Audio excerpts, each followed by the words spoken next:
They told us those Jap tanks were tough. Steel beasts rolling out of the jungle like thunder. Guess nobody told the Marines. It was 1944. The air was thick as soup.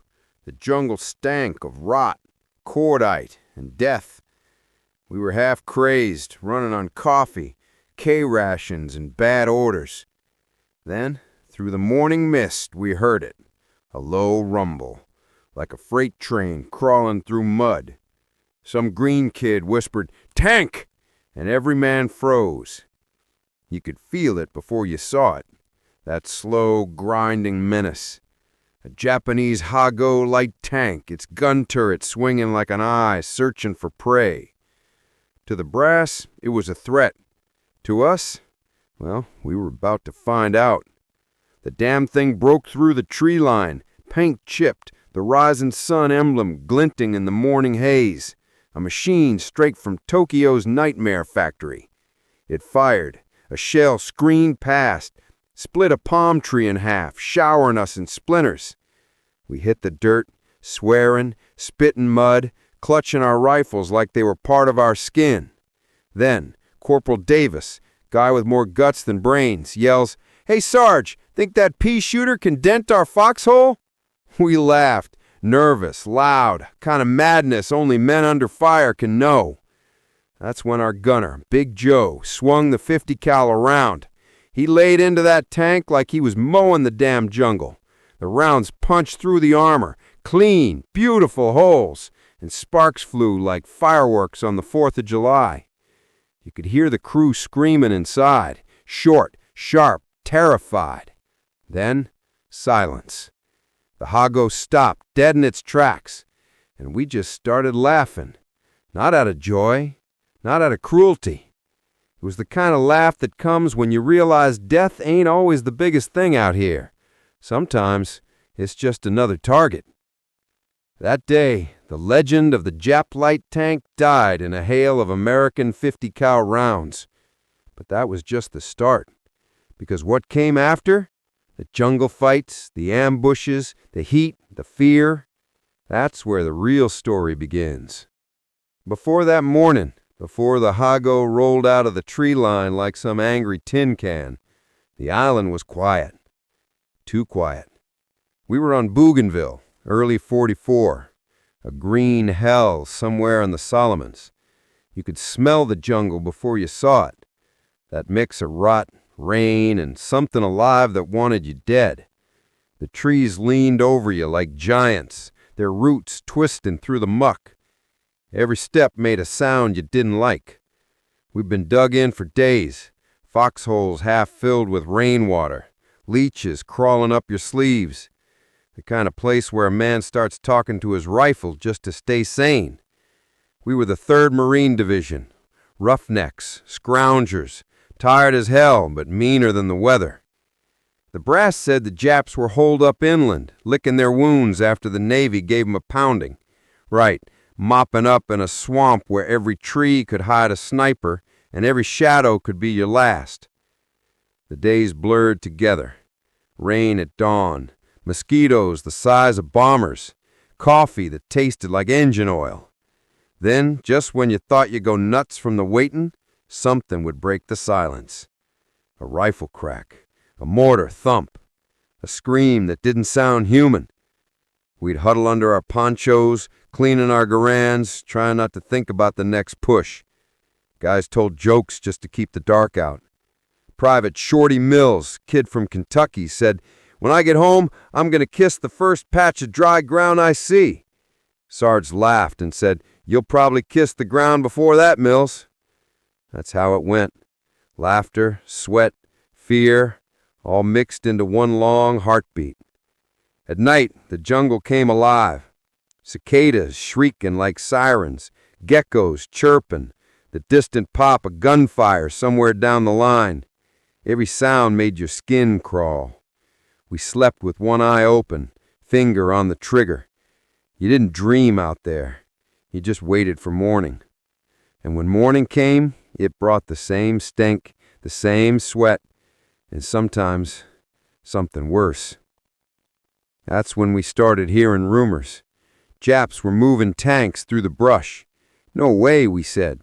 "You can't drive armor through that mud. Not here." But those Ha-Go's, they were light, nimble little bastards. Thin armor, small gun, but quick. The kind of tank built for rice paddies, not Europe. Still, the thought of one out there hunting us in that green maze made the hair on your neck stand up. We didn't have our Shermans with us, just bazookas, satchel charges, and the good old May-Deuce, the 50 cal. So we prayed that if a Jap tank ever showed its ugly face, we'd be close enough and lucky enough to stop it. But luck's a funny thing in war. Sometimes it's on your side. Sometimes it laughs in your face. The morning the Ha-Go came, it wasn't luck that saved us. It was grit. It was instinct. It was the kind of Marine stubbornness that says, "You roll that toy tank at us, and we'll send it back smoking."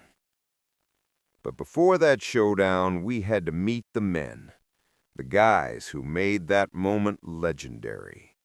Men you drink with, fight with, and die beside.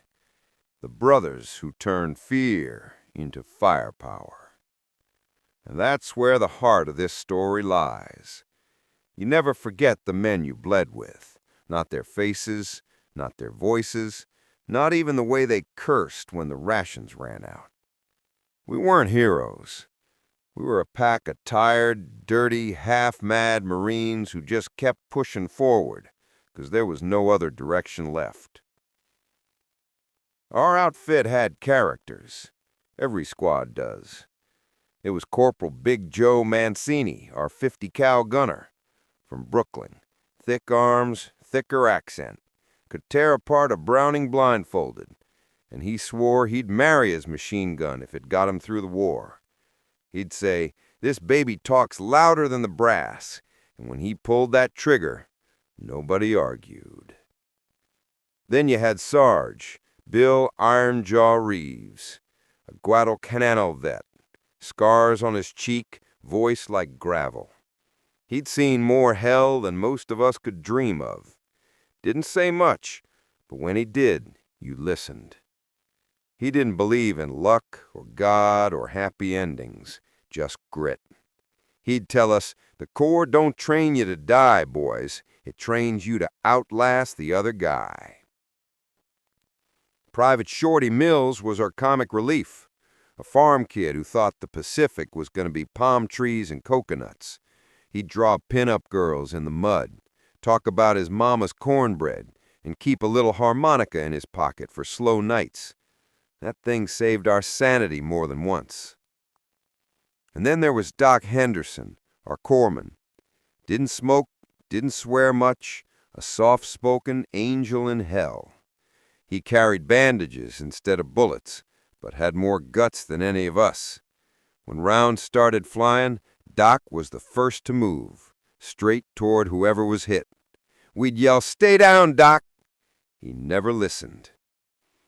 Lastly, Lieutenant Harper, the young officer, West Point polished, boots too clean, heart too big.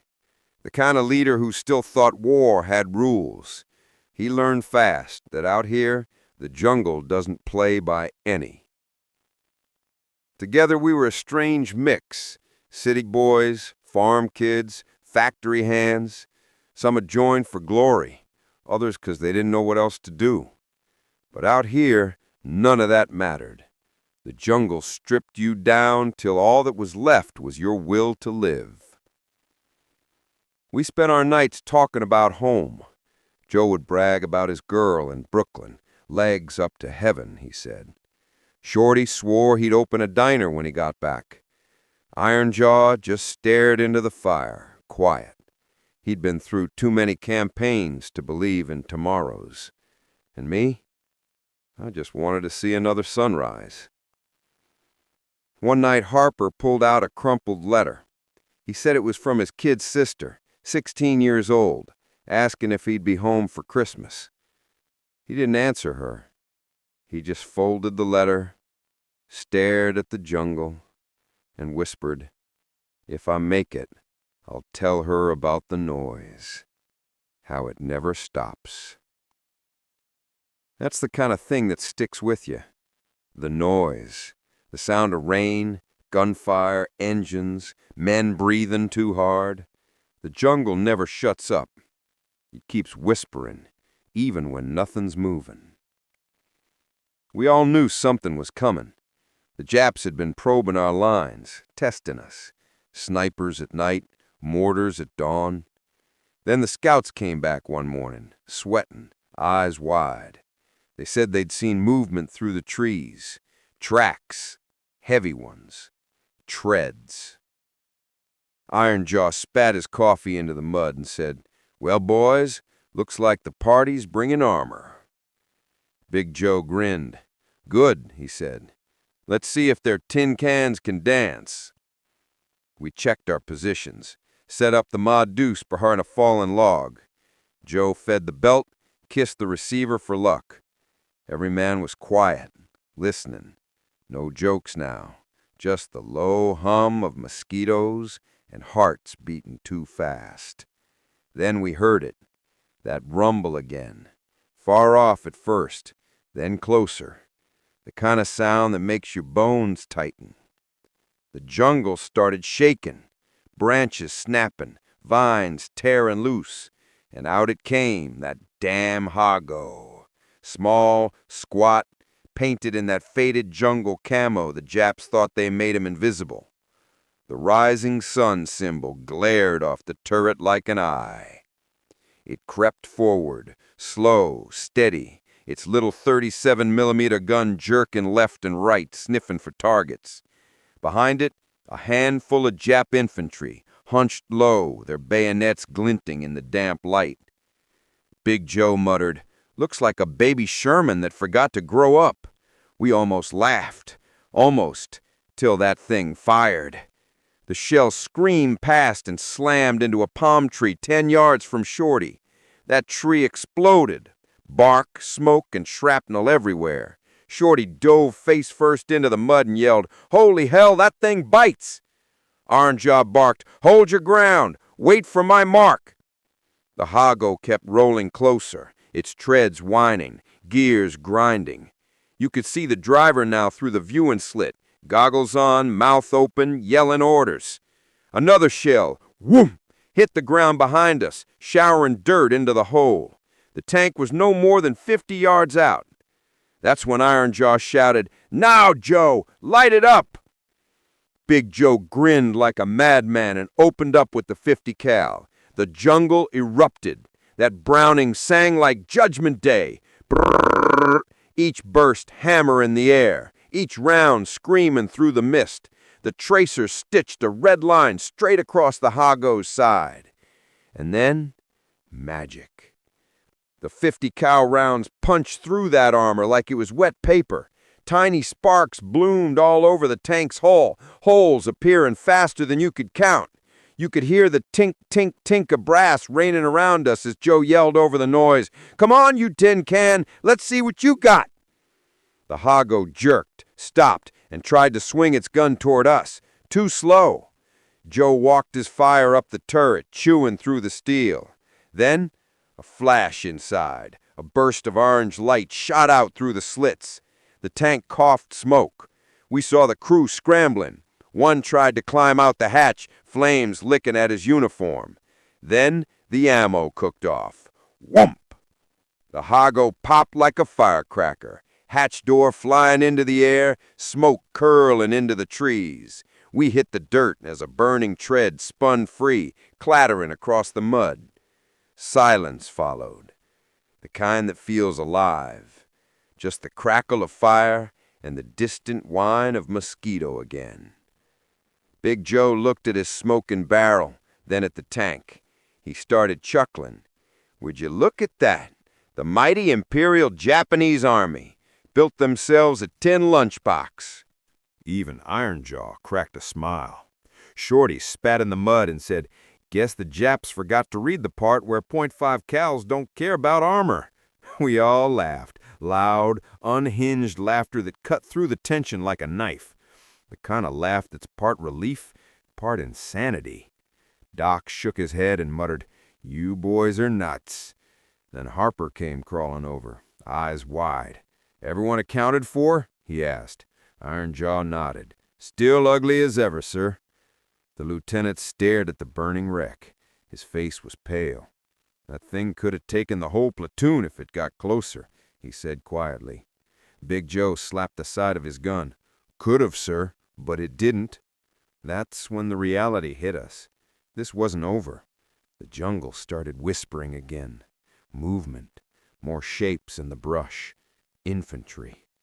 The Japs were angry now. Their toy tank was gone and they were coming for payback. Ironjaw shouted, "Eyes front! They'll hit hard!"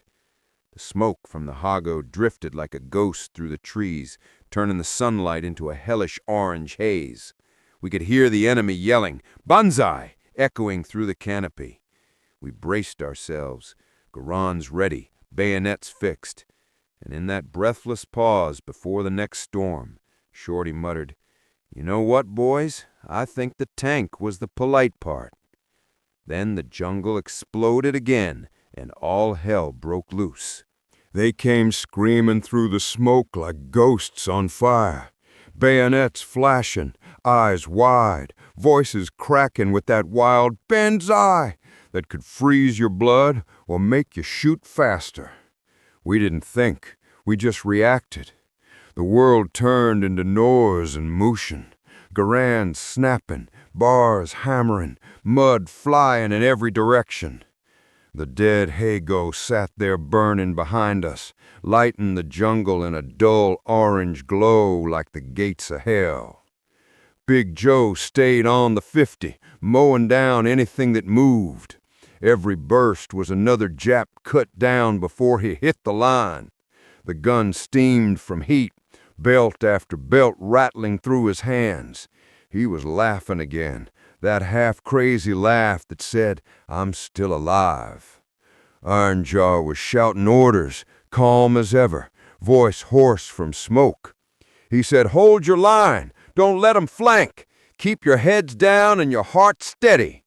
Shorty reloaded beside me, trembling but grinning. "Guess we pissed him off, huh?" "Good," I muttered, slamming a clip into my Garand. "Let 'em come." The air stank of gunpowder and blood. You couldn't see 10 feet ahead, just shadows, shapes, and the flashes of rifles. Every time a Jap screamed, another went down. But they kept coming. They always kept coming. Then, silence. A long, horrible silence. The smoke started to clear. Bodies everywhere. Mud churned with blood. Bayonets twisted in the dirt. We'd held, but the cost was high.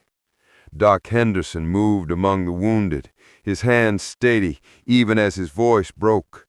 He knelt beside Corporal Ray, gut shot bad, blood pumping through his shirt. Doc whispered, "You're okay, Marine. You're okay." Ray smiled weakly and said, "Doc, don't lie to me." He was gone before Doc could answer. Big Joe slumped behind the gun, arms shaking. His barrel was warped from heat. He looked around at the wreckage, eyes hollow. He said, "Never seen so many at once. Never thought they'd stop." Ironjaw just stood there, cigarette hanging from his lip, staring at that smoking Hago. He muttered, "That tank was the least of it." Shorty sat down beside me, hands muddy, eyes lost. He pulled out his harmonica, the one he always carried, and right there, in the middle of all that ruin, he started playing. The tune was soft, shaky, Home on the Range. It sounded broken, like him, but it filled the air with something that didn't belong to war, something human. We listened, silent. The jungle was quiet again, except for the crackle of fire and that lonely harmonica drifting through the trees. Harper came by, helmet tucked under his arm, face streaked with grime. He looked at us and said, "The brass will say this was a victory." No one spoke. We all knew better. You don't win in a place like that. You just survive, one fight, one day, one breath at a time. As the sun started setting, turning the sky red and gold, I looked at that tank one last time. It was half sunk in mud now, turret split open, smoke curling out like its spirit leaving. It wasn't a monster anymore. It was just a piece of metal, dead, quiet, useless, like everything war touches. We buried our dead before nightfall. No words, no prayers, just shovels, sweat, and silence. Doc placed a helmet on each mound, marking the spot. And then, as the light faded, Ironjaw said something I'll never forget. He looked at that burned-out Hago and muttered, "We laughed when we killed it, but I wonder if they laughed when they killed ours." That line stuck in my gut. Still does. Because out there, beneath all the hate, the orders, the noise, there was something we all shared. Fear. Duty. The hope of making it home. We lost good men that day, but we gained something too. The ugly truth that even laughter in war comes at a price. When the shooting stops, it's never really quiet. You hear the echoes for years, in your head, in your sleep, in the way you flinch when a car backfires. That's the kind of noise you can't outrun. Bougainville was just another name on the map to most folks back home, but for us, it was the world. A steaming, choking, green coffin where boys became ghosts long before they died. We thought about that Hago a lot after the fight. It became a kind of symbol, not of victory, but of the joke war plays on you.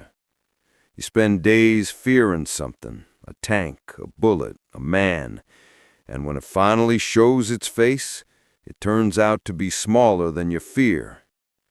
But the fear itself, that's what really kills you. I remember Big Joe cleaning his gun the next morning. He looked at me and said, "Ain't it funny? They send us halfway around the damn world to fight tanks that fold like tin cans, but the jungle's what'll bury us." He was right. Malaria got more men than the Japs did. Mud, infection, fever, those were the real enemies. Ironjaw didn't make it to the end of the campaign. Sniper got him a week later, through the neck while he was helping Doc carry a wounded kid. He didn't even hit the ground before he was gone. We buried him under a banyan tree, no ceremony, just his dog tags and his cigarette tin. Doc said, "Guess the old man's finally getting some rest." When the war finally ended, we came home. Some of us in one piece, some not. The papers called it Victory in the Pacific. To us, it felt more like an escape. I remember walking down the pier in San Francisco, clean uniform, new boots, a duffel on my shoulder, and smelling the ocean. Should have felt good, but I couldn't stop thinking about the jungle, about the sound of that .5 cow tearing through the Hago, about the laughter echoing through the smoke, how something so damn ugly could sound like relief. They gave me a medal for that day. I keep it in a box somewhere, under old letters and photos. Haven't looked at it in years, because medals don't smell like rain-soaked earth. They don't sound like Shorty's harmonica or Doc's voice in the dark. They don't weigh what those memories do. But you know what sticks? The faces.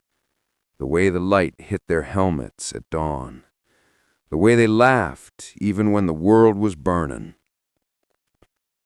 People ask what it was like fighting out there. I tell them the truth. It was mud, fire, fear, and friendship all mixed together till you couldn't tell them apart. We fought because we had to. We laughed because it was the only thing left to do. That Hago tank, it wasn't just a machine. It was a moment in time when everything about war came crashing together. The terror, the absurdity, the human instinct to keep going anyway. If there's a lesson in that story, it's this. Courage isn't about not feeling fear.